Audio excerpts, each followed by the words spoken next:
Assalamualaikum warahmatullahi wabarakatuh. Selamat pagi, salam sejahtera bagi kita semua. Pertama-tama, marilah kita ucapkan puja dan puji syukur atas kehadirat Allah Subhanahu wa taala yang telah memberikan nikmat kepada kita sehingga kita bisa berkumpul pada pagi hari ini. Dan tak lupa selawat serta salam marilah kita haturkan kepada junjungan Nabi Agung Muhammad Shallallahu alaihi wasallam. Semoga kita diberi syafaat di yaumul akhir nanti. Yang terhormat Bapak Ibu penguji dan dosen pembimbing yang saya hormati. Sebelumnya perkenalkan, saya Novita Sari dengan NIM 2020-12184 akan memaparkan proposal penelitian saya yang berjudul Pengaruh Tingkat Harga Saham, Return Saham, Volume Perdagangan Saham, dan Earning Per Share terhadap stock split pada perusahaan yang terdaftar di Bursa Efek Indonesia tahun 2018 sampai dengan 2022 pada perusahaan sektor consumer cyclicals. Baik, langsung saja ke pemaparan materinya.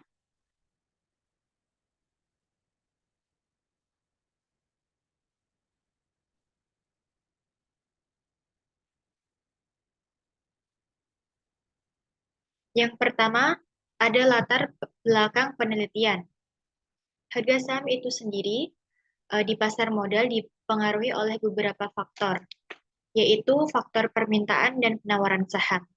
Adanya kenaikan harga saham akan mengurangi permintaan pemilihan saham tersebut.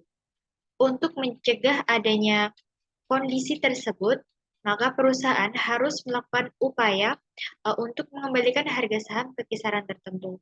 Dengan kata lain, perusahaan harus menurunkan harga saham ke kisaran harga yang lebih terjangkau.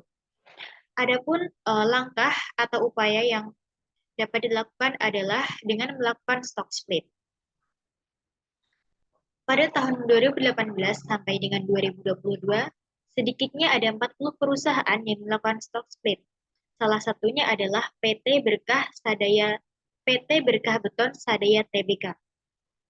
Lebih tepatnya, pada tanggal 21 Desember 2022, PT tersebut melakukan stock split dengan alasan untuk meningkatkan likuiditas saham agar harga saham berada di titik yang lebih terjangkau, sehingga akan diminati oleh para investor.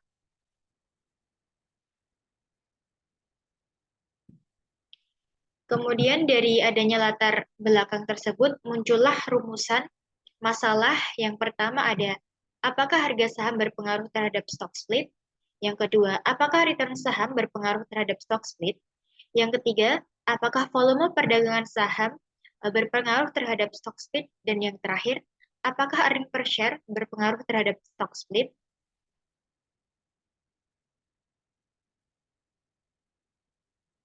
Kemudian tujuan penelitian ada 4. Yang pertama, untuk menguji dan menganalisis pengaruh harga saham terhadap stock split. Yang kedua, untuk menguji dan menganalisis pengaruh return saham terhadap stock split. Yang ketiga, untuk menguji dan menganalisis pengaruh volume perdagangan terhadap stock split. Dan yang terakhir, untuk menguji dan menganalisis pengaruh earning per share terhadap stock split.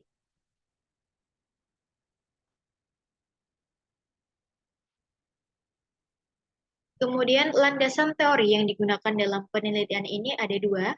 Yang pertama yaitu signaling teori atau teori sinyal, di mana teori ini menjelaskan bahwa stock split memberikan sinyal yang positif karena manajer perusahaan akan menginformasikan prospek masa depan yang baik dari perusahaan kepada publik yang belum mengetahuinya. Teori yang kedua yaitu trading rank teori. Teori ini menyatakan bahwa motivasi yang mendorong pihak manajemen melakukan stock split adalah perilaku praktisi pasar yang secara konsisten melakukan perdagangan pada rentang harga saham dalam kurun waktu tertentu.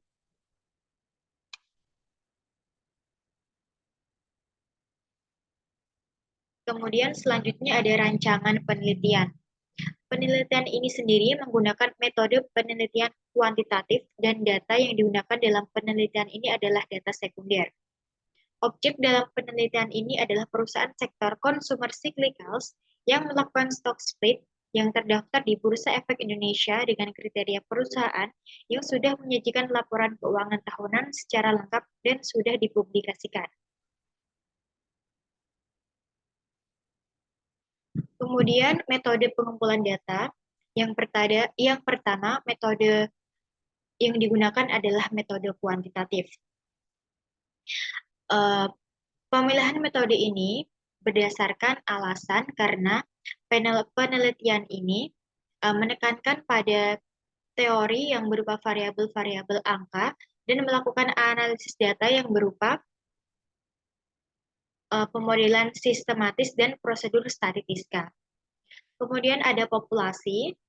Populasi yang digunakan adalah semua perusahaan yang terdaftar di Bursa Efek Indonesia pada tahun 2018 sampai dengan 2022. Sampelnya yaitu menggunakan metode sampling purposive dengan menekankan pada kriteria-kriteria tertentu. Kemudian teknik pengumpulan datanya yaitu dengan cara mengumpulkan data laporan keuangan tahunan perusahaan sektor konsumer siklikal yang listing di Bursa Efek Indonesia. Kemudian teknik analisis data, teknik analisis yang digunakan adalah statistik deskriptif, meliputi uji asumsi klasik, uji normalitas, analisis regresi berganda model data panel, dan pengujian hipotesis.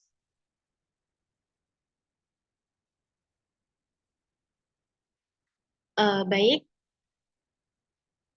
berikut merupakan pemaparan mengenai proposal penelitian saya. Uh, Apabila ada kekurangan maupun salah kata, mohon dimaafkan. Terima kasih. Wassalamualaikum warahmatullahi wabarakatuh.